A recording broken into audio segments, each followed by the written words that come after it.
My name is Diane Adams-Graf, and I'm the Curator of the Sound and Visual Collections at the Minnesota Historical Society and co-curator of Camera Ojibwe. I'm Marcia Anderson, and as Senior Curator here, I'm responsible for the American Indian-related collections and also co-curator of Camera Ojibwe. The exhibit Camera Ojibwe opened at the Minnesota Historical Society's History Center in May of 2007. It's based on the book We Are at Home, Pictures of the Ojibwe People, published by the Society at the same time. Author Bruce White says in the book that his intention is to look for the meaning behind the stereotypes in pictures of the Ojibwe. He suggests we can do this in three ways. First, in understanding the process by which photographs are made.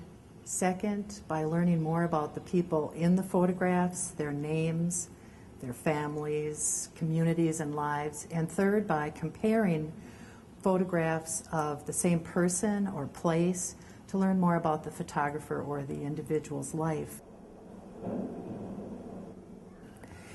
In Minnesota, the first white settlers came in the mid-1800s at the same time that a variety of photographic processes were first developed and popularized. The Ojibwe people and scenes of Ojibwe life were among the first subjects for photographers in Minnesota. In the 1850s, photographers in St. Paul took pictures of visiting Ojibwe leaders. In the artificial surroundings of the studio or gallery, these photographs show the leaders in direct frontal poses reminiscent of European portraits, sometimes wearing clothing not their own, and sometimes holding symbolic objects such as pipes or weapons. This daguerreotype of Gwiwizen, also known as Bagona-Gijek, was taken about 1855, probably by Joel E. Whitney. It shows him as a young man in a direct frontal pose holding a gunstock club with an attached blade.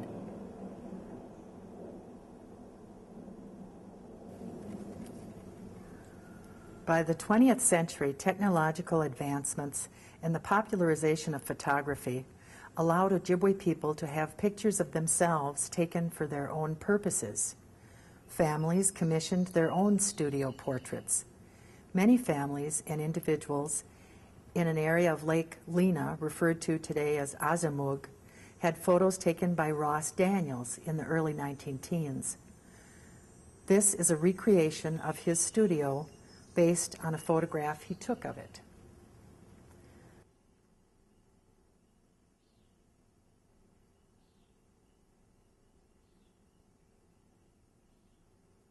Several photographs taken by Ross Daniels are on display in Camera Ojibwe, including this picture of the children of Annie Pewash Clark Sutton.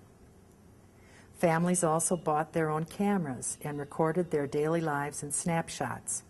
In his research, author Bruce White was shown a snapshot taken of 4 of these same siblings 50 years later.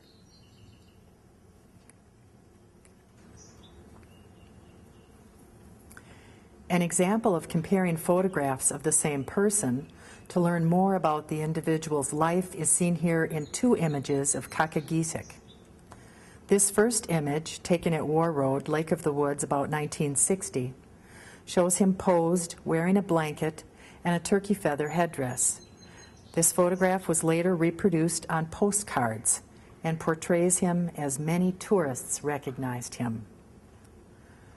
This color snapshot of Kakagisik, taken the same year, is a relaxed view of him seated in an easy chair wearing a flannel shirt.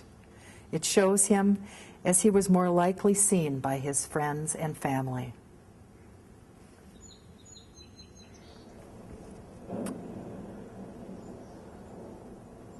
This is a photograph of Doris Boswell and her daughter Esther, taken in 1928 by John W.G. Dunn, who was an avid outdoorsman and amateur photographer. 59 years later, author Bruce White went to the area to find Doris Boswell and ask her questions about various historic photographs. When he questioned her about what was on her hands in the photograph, she said, "I was making bread that day."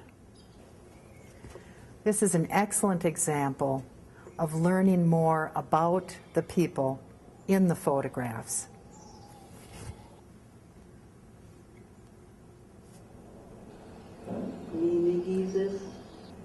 Blueberry moon, July. The exhibit's language wall shows us a variety of Ojibwe words. Bruce White has told us that one way to see behind the stereotypes is to understand the Ojibwe language. Exhibit designer Earl Gutnick has said it's important to show the language as a living and vital part of the culture and community today.